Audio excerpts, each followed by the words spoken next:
Hello students. आज की class में आप सभी का स्वागत है। तो हम पिछली कुछ क्लासों में आपको पता चल ही रहा है कि हम रासायनिक विज्ञान के ऊपर चर्चा कर रहे हैं और बहुत सारी बातों को हम सीख रहे हैं।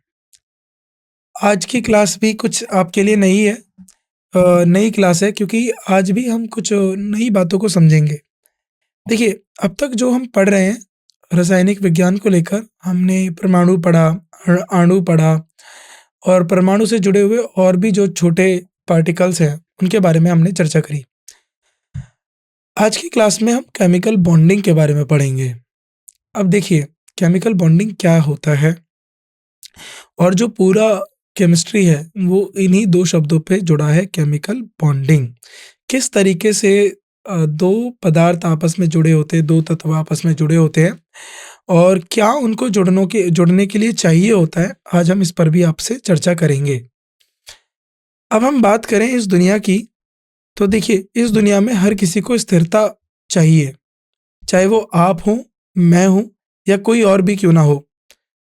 अब ये जो स्थिरता होती है, ये सिर्फ मनुष्य को नहीं चाहिए या कोई जीवित प्राणी है उसको नहीं चाहिए। यह स्थिरता इस ब्रह्मांड में हर किसी को चाहिए, चाहे वो कोई परमाणु भी क्यों ना हो। तो इस दुनिया में सबको सब कुछ स्थिर होना चाहते हैं, यानी हर कोई जो है स्थिर होना चाहता है। इसलिए परमाणु भी स्थिरता चाहते हैं, यानी परमाणु भी क्या चाहते हैं? स्टेबिलिटी चाहते हैं। तो वो अपनी स्थिरता को बनाए रखने के लिए वह दूसरे परमाणुओं के साथ जुड़ते हैं, घटते हैं, टूटते हैं और कुछ अपने नए संबंध बनाते हैं जिनको हम केमिकल बॉन्डिंग के नाम से जानते हैं। तो आज मैं आप सभी का स्वागत करता हूं।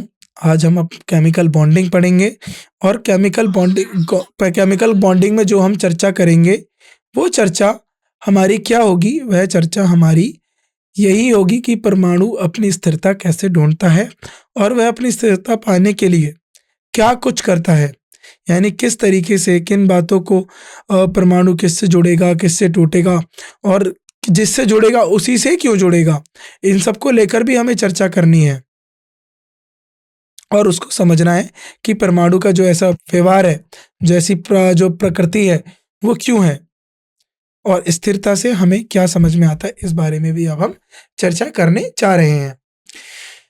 परमाणु अस्थिर गैस के विनायस का खोजकर स्थिर हो जाते हैं, यानी कैसे? देखिए, जो परमाणु है वो स्टेबल होकर क्या हो जाते हैं? इनर्ट गैस बन जाते हैं, यानी आज जो स्थिर गैस है, अस्थिर गैस का विन्यास खोजकर स्थिर हो जाते हैं। यानी वो ढूंढते हैं कि कहाँ पर मुझे स्टेबिलिटी मिलेगी और तुरंत स्टेबिलिटी पाकर उसके साथ जो है स्थिरता पा लेते हैं। हम जानते हैं कि हीलियम, नियॉन, आर्गन, क्रिप्टन, ज़ेनन और रेडियम ये सब स्थिर गैस है, इनर्ट गैस है ना? ये स्थिर गैस है और इनका इलेक्ट्रॉनिक विनेशन नीचे दिया है। देखो, अब ज़रा ध्यान से देखो। हीलियम हीलियम अपने के शैल में, अगर मैं इसकी बात करूँ, के, एल, एम, एन, ओ, पी, इस तरीके से आगे, तो के अपने पास 2 रख सकता है, ये अपने पास 8, 18, 32 और इस तरीके से आगे जो है 2n स्क्वायर की पावर में बढ़ते जाएंगे। तो इसका जो लास्ट वाला जो इलेक्ट्रॉन होता है, इसके कक्ष में, वैलेंस में, यह पूरे होते हैं, यानी इसमें ना कि किसी की कमी होती, ना ये कुछ देगा, ना ये कुछ लेगा। तो ये जो इलेक्ट्रॉन है ये पूरी तरीके से परिपक्व होते हैं, यानी इनमें किसी भी तरीके की कोई कमी नहीं होती है। इस वजह से ये स्थिर गैस कहलाती है। परमाणु का सबसे बाहरी कोशिका, जो सबसे बाहरी कोशिका को उसकी संवेदनशील कोशिका कहा जाता है। जो बाहरी कोशिका है उसको हम क्या बोलते हैं? वैलेंस सेल कहते हैं। जो वैलेंस कोशिका में मौजूद इलेक्ट्रॉन्स को संवेदनशील, उनको हम बोलते हैं वैलेंस इलेक्ट्रॉन। उन्हीं वैलेंस इलेक्ट्रॉन्स का आदान प्रदान होता है। हीलियम में 2 संवेदनशील इलेक्ट्रॉन्स यानी डुप्लेट होते हैं, यानी हीलियम के अंदर 2 इलेक्ट्रॉन्स होते हैं, जबकि अन्य अक्रिय गैसों में, अर्थात जैसे नियॉन हो गया, आर्गन हो गया, क्रिप्टन हो गया, ज़ेनन हो गया और रेडियम हो गया, इनमें 8 वैलेंस इलेक्ट्रॉन होते हैं, यानी ऑक्टेट इनका पूरा होता है। इसलिए स्थिरता प्राप्त करने के लिए परमाणु बाहरी कोशिका यानी जो हम आउटर शेल की बात कर रहे हैं में इलेक्ट्रॉन में पुनर्वितरण द्वारा रासायनिक रूप से मिलने की प्रवृत्ति रखता है। पुनर्वितरण का मतलब है रीडिस्ट्रीब्यूशन करता रहता है।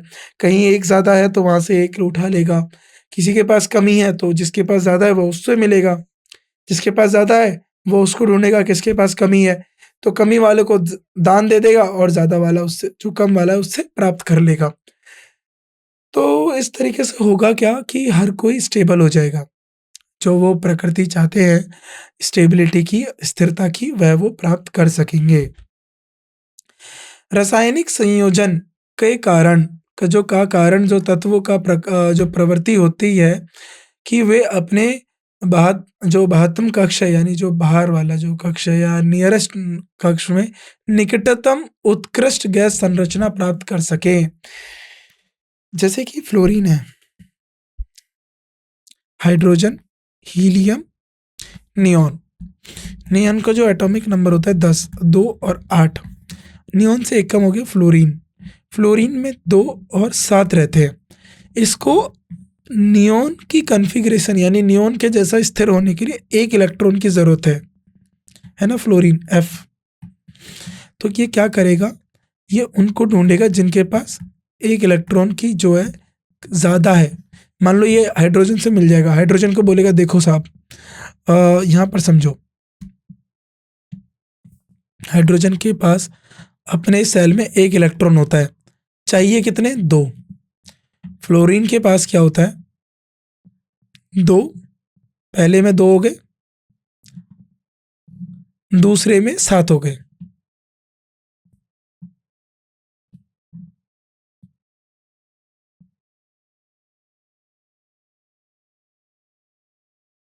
सात हो गए, चाहिए कितने होते हैं इस वाले में, 8। फ्लोरीन बोला हाइड्रोजन से देखो साहब आपको एक चाहिए, मुझे आपको एक और चाहिए और मुझे भी एक चाहिए। या तो हम काम करें पेयरिंग कर लेते हैं। पेयरिंग कैसे कि जो आप अपना वाला है वो मेरे साथ शेयर कर दो, जो इनके पास एक है वो मेरे साथ शेयर कर दो, मैं अपना भी एक आपके साथ शेयर कर लूँगा, मैं अपना भी एक आपके साथ शेयर कर लूँगा। तो यानी आपके पास भी 2 हो गए और मेरे पास भी 2, जो एक की कमी थी। अब मेरे पास ये देखो यहाँ पर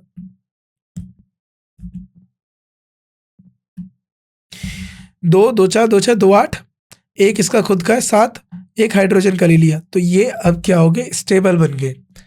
यानी अब ये स्टेबल हो गए, इन्होंने स्टेबिलिटी प्राप्त कर ली, यानी इन्होंने स्थिरता प्राप्त कर ली।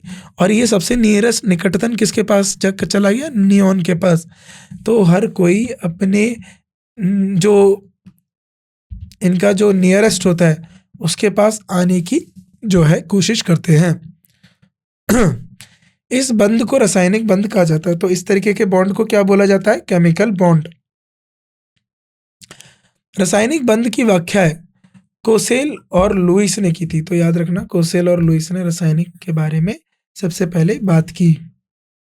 आगे बढ़ते हैं, लुईस सिंबल। अब लुईस सिंबल क्या है, एक अणु के निर्माण में केवल बाहरी कवच इलेक्ट्रॉन शामिल होते हैं। तो अभी अभी हमने समझा HF जब हमने बनाया था, ऐसे ही HCl बनता है। Cl को एक ज़रूरत होती है, H अपना दे देता है और उससे भी एक प्राप्त कर लेता है। तो अभी हमने समझा कि जो एक अणु है उसके निर्माण में केवल बाहरी कवच में इलेक्ट्रॉन जो शामिल होते हैं वही जो है ये जो बंध है या जो केमिकल बॉन्ड है, रासायनिक बंध है, वह बनाते हैं और उन्हें वैलेंस इलेक्ट्रॉन कहा जाता है। आंतरिक कवच के इलेक्ट्रॉन अच्छी तरह से सुरक्षित होते हैं और आमतौर पर संयोजन प्रक्रिया में शामिल नहीं होते।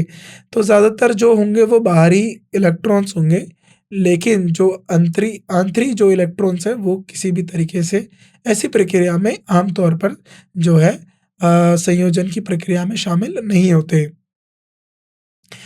जीएन लुईस ने एक अणु में वैलेंस कवच इलेक्ट्रॉन को दर्शाने के लिए सरल प्रतीक पेश किया। क्या प्रतीक पेश करा, इस तरीके से अभी हम समझेंगे। बाहरी जो शेल है, बाहरी कवच इलेक्ट्रॉन्स के परमाणु के प्रतीक के चारों ओर बिंदुओं के रूप में दिखाया जाता है। जैसे अभी हमने दिखाया, चारों तरफ बिंदुओं के रूप में दिखा दिया जाता है, जैसे अभी हमने दिखाया था। इन प्रतीकों को लुईस प्रतीक ने इलेक्ट्रॉन डॉट के प्रतीक से नाम कर दिया, जैसे लिथियम। अभी हमने फ्लोरीन की बात करी थी ना, 1 2 3 4 5 6 7, इनको हमने बोला इलेक्ट्रॉन डॉट। तो ये जो इलेक्ट्रॉन, जितनी इलेक्ट्रॉन डॉट है वो क्या कर रही है, उतने नंबर ऑफ इलेक्ट्रॉन्स की बात कर रही हैं। तो इस तरीके से इन्होंने जो है दर्शाया। अगर हम आगे की बात करें, यह प्रतीक अंतर्निहित कवच इलेक्ट्रॉन्स के नजरअंदाज करते हैं, यानी इनको हम क्या करते हैं, जैसे लियोन, बेरियम, बोरोन, कार्बन, इस तरीके से। अब कटायंस और एनायंस क्या होते हैं, सकारात्मक और ऋणात्मक आयन समझ लीजिए। देखो, तत्व इलेक्ट्रॉन को खोकर सकारात्मक आयन बनते हैं और उन्हें सकारात्मक आयन कहा जाता है। जो इलेक्ट्रॉन को खोते हैं, जो दानवीर होते हैं, जैसे सोडियम है, सोडियम के पास कितना है, इसका 11 है, तो 2 8 1। अब इसको इसमें जो है 8 पूरे करने हैं, या तो वो 7 किसी से मांगेगा, या तो ये अपना देकर ये पूरे कर लेगा। तो देखिए, हर कोई स्टेबिलिटी चाहता है। अब 7 मांगना तो कठिन है।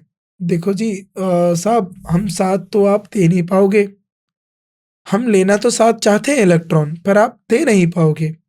तो आप क्या करो, आप हमसे 1 इलेक्ट्रॉन ले जाओ और हमें जो है स्थिरता मिल जाएगी। तो जो अपने 1 इलेक्ट्रॉन, 2 इलेक्ट्रॉन या 3 इलेक्ट्रॉन खोकर प्रदान कर कर, है ना, जो खोकर प्रदान कर कर जो क्या करते हैं, स्थिरता पाते हैं, उन्हें हम कटायन कहते हैं। और उनके ऊपर प्लस का साइन आ जाता है कि इन्होंने अपने अंदर से इलेक्ट्रॉन निकाल दिया है, तो अब इसके ऊपर पॉजिटिव चार्ज रहेगा। जैसे सोडियम ने 1 इलेक्ट्रॉन निकाला तो इसके ऊपर प्लस का पॉजिटिव चार्ज आ गया। वहीं मैग्नीशियम ने 2 इलेक्ट्रॉन निकाले तो इसके ऊपर 2 प्लस का चार्ज आ गया। एल्युमिनियम ने 3 निकाले तो इसके ऊपर 3 का प्लस का चार्ज आ गया। अब तत्व नकारात्मक आयन बनने के लिए इलेक्ट्रॉन को भी प्राप्त कर सकते हैं और उन्हें अनायन कहा जाता है। अब हाइड्रोजन था, सॉरी फ्लोरीन था, फ्लोरीन का आता है 9, तो 2 और 7, इसको करने हैं 8। अब ये बोला, साहब देखो, हाइड्रोजन साहब देखो, अब आपको एक, अब ये किसी से उससे मिलेगा जिसके पास एक ज्यादा है, वो बस दान करना चाहता है। उसने मिला और बोला, देखो आपके पास एक ज्यादा है तो आप मुझे दे दो, जिससे आप में भी स्थिरता आ जाएगी और मुझ में भी स्थिरता आ जाएगी। तो जब ये किसी से उधार लेगा इलेक्ट्रॉन, तो इसके ऊपर नेगेटिव चार्ज बढ़ गया। इलेक्ट्रॉन आने की वजह से नेगेटिव चार्ज बढ़ गया। देखिए, जब तक कोई इलेक्ट्रॉन और प्रोटॉन का आदान प्रदान नहीं होता, तो उसमें जो इलेक्ट्रॉन और प्रोटॉन की संख्या होती है वो एक समान होती है, ये हम पढ़ चुके हैं। लेकिन इलेक्ट्रॉन के निकलते ही प्रोटॉन की संख्या देखो, इलेक्ट्रॉन की संख्या कमी होगी, प्रोटॉन की उतनी थी, तो उसके ऊपर प्लस का साइन आ गया। इलेक्ट्रॉन के प्राप्त करते ही प्रोटॉन की संख्या उतनी थी, इलेक्ट्रॉन की बढ़ गई, तो उसके ऊपर नेगेटिव साइन आ गया, है ना। तो इसी तरीके से हमें ये बातें समझनी चाहिए। तो फ्लोरीन ने 1 इलेक्ट्रॉन उधार मांगा किसी से, इलेक्ट्रॉन उधार मांगा, तो इसके ऊपर F नेगेटिव का साइन आ गया। ऐसे ही ऑक्सीजन है, इसका एटॉमिक नंबर होता है 8, 2 और 6, और इसको यहाँ करने हैं 8। तो ये बोलता है, साहब ऐसा व्यक्ति मुझसे मिल जाओ। जैसे मैग्नीशियम ऑक्साइड या मैग्नीशियम, ये अपने 2 देना चाहता है और ये 2 प्राप्त करना चाहता है इलेक्ट्रॉन।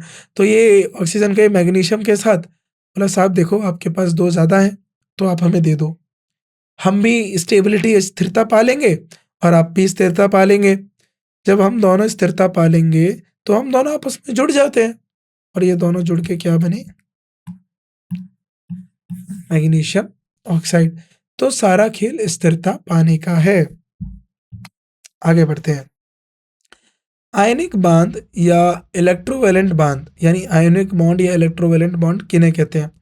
एक बांध जो एक या अधिक इलेक्ट्रॉन के पूर्ण स्थानांतरण द्वारा एक परमाणु से दूसरे परमाणु में बनता है, उसे आयनिक बांध कहते हैं। उदाहरण के तौर पे NaCl। तो जैसे आयनिक बॉन्ड कैसे बना, किसी एक ने इलेक्ट्रॉन दे दिया और दूसरे ने इलेक्ट्रॉन ले लिया, तो इनके बीच में क्या हुआ, जो आयन है उनकी वजह से इनके अंदर एक तरीके का बॉन्ड बना, बांध बना। तो जो बॉन्ड बना उसको हम बोलते हैं आयनिक बॉन्ड, क्योंकि वो किस लिए बना? क्योंकि वो आयन की उपस्थिति होने के कारण बना। यहाँ तक आपको बात समझ में आई? बढ़िया। अब NaCl को देख लेते हैं। जैसे सोडियम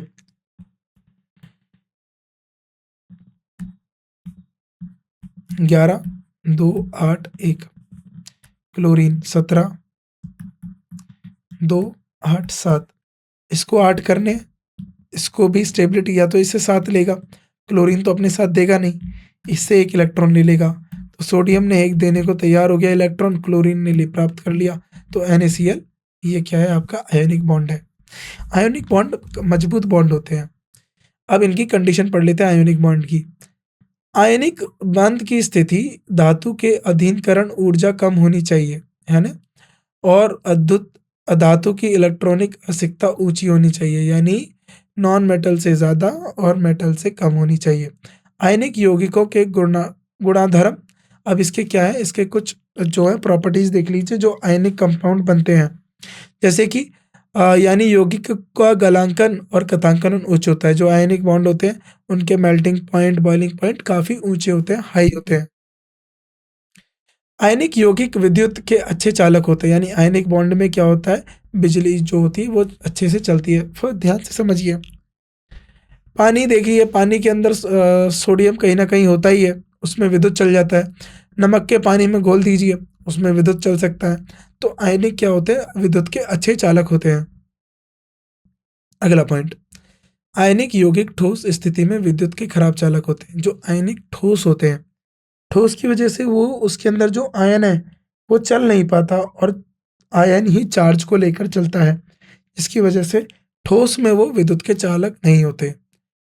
आयनिक यौगिक पानी में घुलनशील होते हैं। तो जो आयनिक होते हैं वो पानी में घुलनशील होते हैं क्योंकि वो पानी में टूट जाते हैं। आयनिक यौगिक गैर ध्रुवीय विलेयक जैसे कि बेंजीन, कार्बन, टॉलरक्लाइड आदि अविलेय होते हैं। यानी अब देख लीजिए इनसॉल्युबल। अब ये किसके अंदर घुल नहीं सकते? ये बेंजीन के अंदर घुल नहीं सकते, ये कार्बन टेट्राक्लोराइड के अंदर घुल नहीं सकते। जो सामान्य नमक होता है, जो कॉमन सॉल्ट होता है NaCl, जिसको हम सोडियम क्लोराइड बोलते हैं, वो पानी में घुलनशील होता है। तो आप नींबू पानी पीते हैं, खाने में सब्जी खाने में आप नमक डालते हैं, तो खाने में देखा होगा जो नमक है वो आसानी से घुल जाता है। इसका मतलब यह है कि इस मामले में पानी द्वारा छोड़ी गई हाइड्रोजन ऊर्जा सोडियम क्लोराइड के लैटिस ऊर्जा से अधिक है। यानी पानी में हाइड्रेशन ऊर्जा जो है सोडियम के से ज़्यादा है, जिसकी वजह से वो टूट के घुल जाते हैं। आयनिक यौगिकों के कुछ उदाहरण, तो ये इम्पोर्टेंट है। प्रॉपर्टीज भी इम्पोर्टेंट थी, ये भी इम्पोर्टेंट है। उदाहरण के बारे में आपको पता होना चाहिए, कौन से उदाहरण हम आयनिक यौगिक के लिए कहते हैं। जैसे sodium chloride NaCl, magnesium chloride MgCl2, है ना? Calcium oxide, calcium chloride. तो इन सब के बारे में आपको पता होना चाहिए। जो सबसे ज़्यादा आयनिक कंपाउंड होता है यानी यौगिक जो होता है सबसे ज़्यादा वो होता है सीजियम फ्लोराइड। याद रखना ये सीजियम फ्लोराइड। आगे बढ़ते हैं। संयोजक बंध। अब कोवेलेंट बॉन्ड क्या होता है?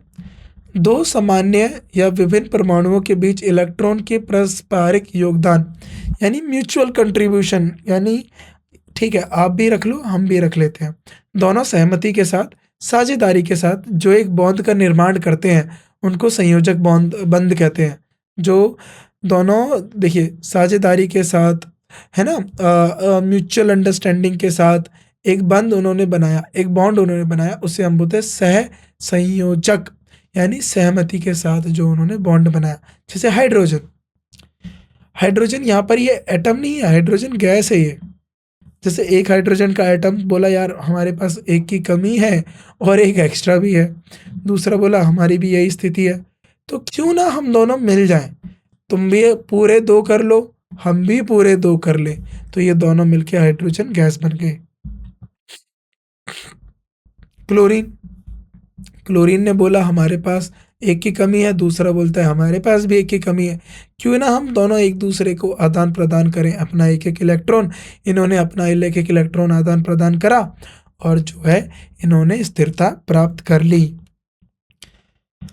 अब आता है लोन पेयर ऑफ इलेक्ट्रॉन यानी एकल युग्म इलेक्ट्रॉन। वो इलेक्ट्रॉन जो सह संयोजिक बंध निर्माण में भाग नहीं लेते, जो बोलते हैं जी ठीक है हम इस जो आपने ने सह संयोजक तरीके से आपने बंध बना लिया, हम इसका हिस्सा नहीं बनना चाहते। तो जो हिस्सा नहीं बनते वो लोन पेयर चले जाते हैं। अब लोन पेयर कैसे होता है, जैसे हाइड्रोजन, अमोनिया, अमोनिया के अंदर लोन पेयर बन जाता है ना, और वाटर के अंदर दो लोन पेयर होती हैं, तो इनको हम बोलते हैं लोन पेयर। आगे बढ़ते हैं, जैसे यहाँ से देखिए ध्यान से, अमोनिया क्या होता है, नाइट्रोजन, नाइट्रोजन का नंबर क्या होता है, 7, 7 मतलब 2 और 5। तो इस तरीके से ध्यान से देख लीजिए, एक हाइड्रोजन, एक अमोनिया, एक हाइड्रोजन का, एक अमोनिया का, एक नाइट्रोजन का और एक हाइड्रोजन का, एक नाइट्रोजन का, एक हाइड्रोजन का, एक नाइट्रोजन का और एक हाइड्रोजन का। अब इसके कितने बचे, देखो, 2 2 4 2 6।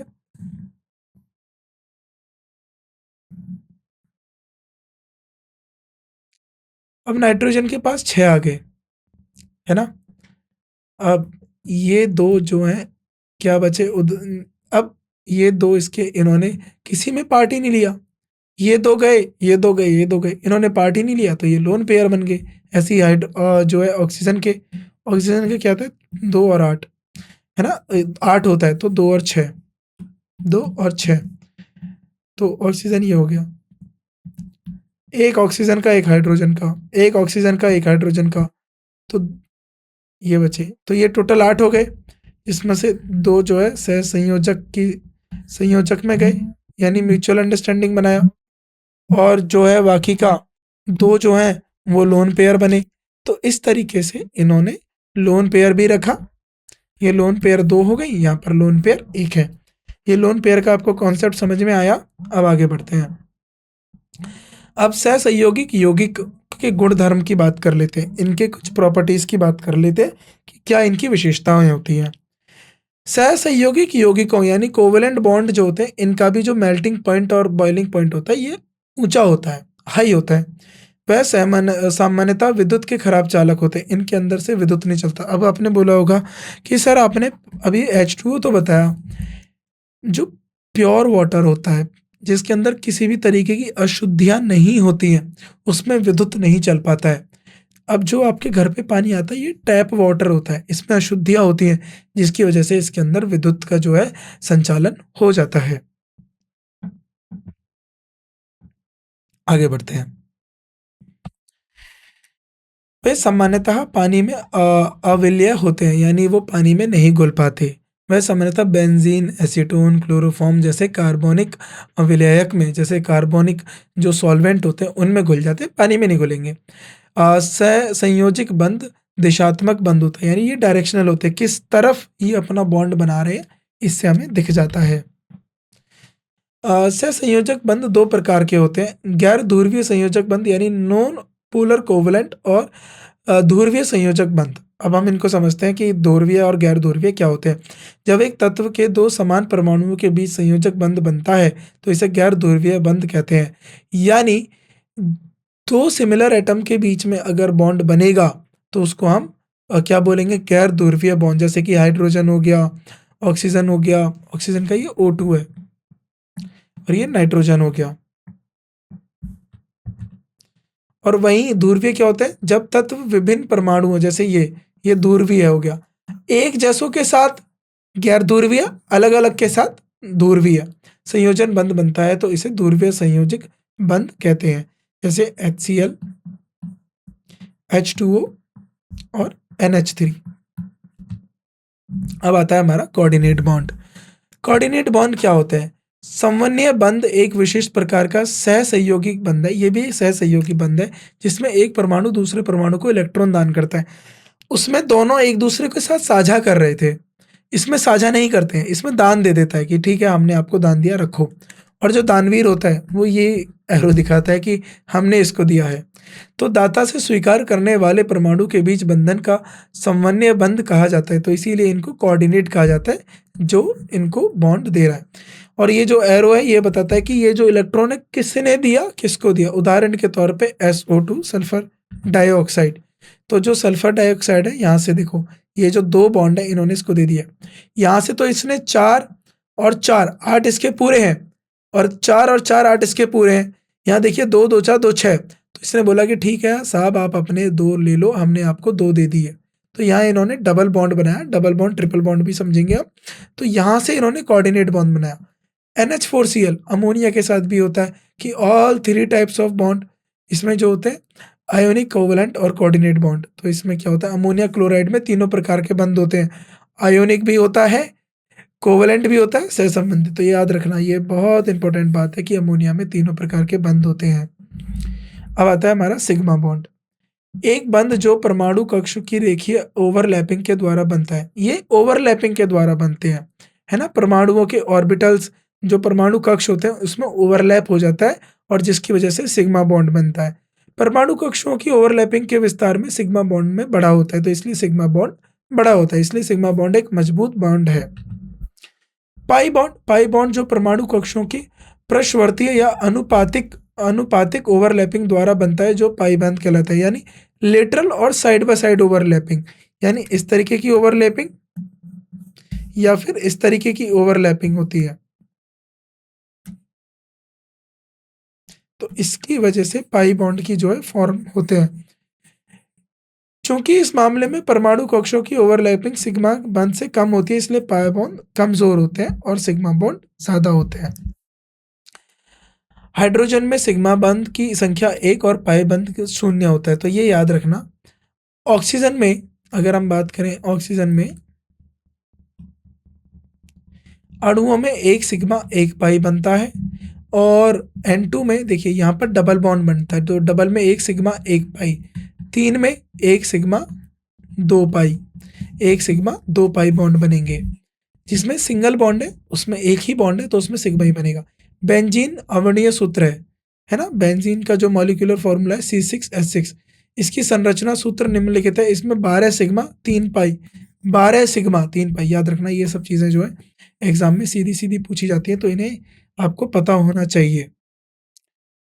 वहीं देखिए ये बेंजीन में बता दिया 1 सिग्मा 1 सिग्मा 1 सिग्मा, तो कितने सिग्मा हो गए, कितने, 1 2 3 4 5 6 7 8 9 10 11 12, 12 सिग्मा बने, जिसमें से 1 2 3 6 सिग्मा कार्बन और हाइड्रोजन में बने और तो 6 सिग्मा कार्बन कार्बन में बने और 3 पाई कार्बन कार्बन में बने। इस बात को आप याद रखेंगे। अब हाइब्रिडाइजेशन की बात हम अपने अगले लेक्चर में करते हैं। अब तक आपने क्या पढ़ा आप उसको थोड़ा सा रिवाइज करिए। आपने इंट्रोडक्शन पढ़ा, ठीक है, हमने आपको इंट्रोडक्शन के बारे में बताया और उसके बाद लुईस सिंबल के बारे में बताया। लुईस सिंबल क्या होता है, जैसे मैंने अभी बताया ऑक्सीजन, ऑक्सीजन के बाहरी में क्या होते हैं 2 और 6, इस तरीके से ये लुईस सिंबल हो गया, 1 2 3 4 5 6। नाइट्रोजन में क्या होता है 2 और 5, है ना, तो इसमें 5 हो जाएंगे, तो यहाँ पर क्या हो जाएगा 5, 1 2 3 4 5। बस बात इतनी सी है कि जो हमारा ये था लुईस था, इसने बोला कि जो बाहर वाले वैलेंस होते हैं उनको क्या कर दीजिए, आप लिख दीजिए, बाहर एक सर्कल बनाइए और उसमें लिख दीजिए बाहर वाले सेल में, बाहर वाला जो वर्थ है उसमें कितने आपके जो है इलेक्ट्रॉन है उनको लिख दीजिए, उससे आपका जो है सिंबल बन जाएगा। कटायन अनायन मैंने आपको समझाया, जो पॉजिटिव चार्ज होता है वो कटायन होता है, यानी कटायन ने इलेक्ट्रॉन दिया है, और जो नेगेटिव चार्ज होता है वो अयान होता है, यानी अयान ने इलेक्ट्रॉन लिया है ना। और ये कटायन अनायन क्या करते हैं, कटायन आयन आयोनिक बॉन्ड बनाते हैं, ये आपस में क्या करते हैं आयोनिक बॉन्ड बनाते हैं, जिसका बॉइलिंग पॉइंट मेल्टिंग पॉइंट उच्चता होता है। वहीं बात करें हम कोवेलेंट बॉन्ड की, तो कोवेलेंट बॉन्ड का मतलब सहसंयोजक बॉन्ड। ये आपस में क्या करते हैं तालमेल बिठाते हैं और बोलते हैं देखो आपको भी स्थिरता पानी है, हमें भी स्थिरता पानी है, जितने की कमी आपको है आप हम उतना आपको दे देते हैं, जितने की कमी आपको है आप उतने इलेक्ट्रॉन हमें दे दीजिए, तो हम दोनों अपनी कमियों को पूरा कर लेते हैं और हम दोनों स्थिरता पा लेंगे। अब बात आती है को कोऑर्डिनेट बॉन्ड की। देखिए को कोऑर्डिनेट बॉन्ड भी सहसंयोजक होते हैं, लेकिन इसमें क्या होता है कि इसमें इसकी तरह नहीं होता है कि कोवेलेंट की तरह नहीं होता है कि दोनों एक दूसरे के साथ साझा कर रहे हैं। यहाँ एक दानवीर होता है, दानवीर क्या करेगा? दान देगा। क्या दान करेगा? इलेक्ट्रॉन का दान करेगा, ठीक है। आपको कमी है तो ठीक है, हमने आपको इलेक्ट्रॉन दे दिया। फिर हमने सिग्मा पढ़ा, पाई पढ़ा। तो कल हम hybridization, bond energy, bond length और हाइड्रोजन बॉन्ड के बारे में कल हम चर्चा करेंगे।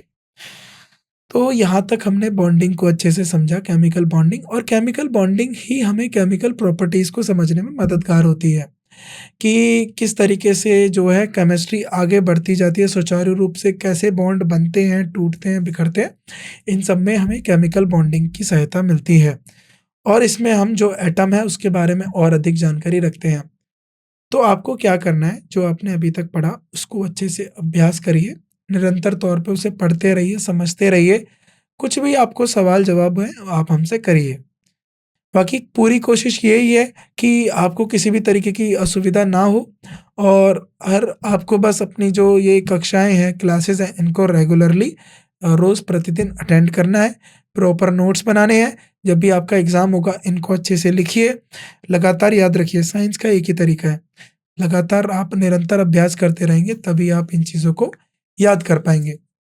बाकी जो आपसे मुलाकात होगी वो अगली क्लास में होगी, कुछ अगली नई बातों के साथ होगी और भी कुछ हम जो है आपके साथ नई जानकारी जो है साझा करेंगे और नई चीज़ों को सीखेंगे। तो आप सभी छात्रों के लिए आज की क्लास में बस इतना ही। बाकी की जो जानकारी है वो हम अपनी अगली क्लास में करेंगे। तब तक के लिए आप इसका निरंतर अभ्यास करिए, पढ़ते रहिए। धन्यवाद।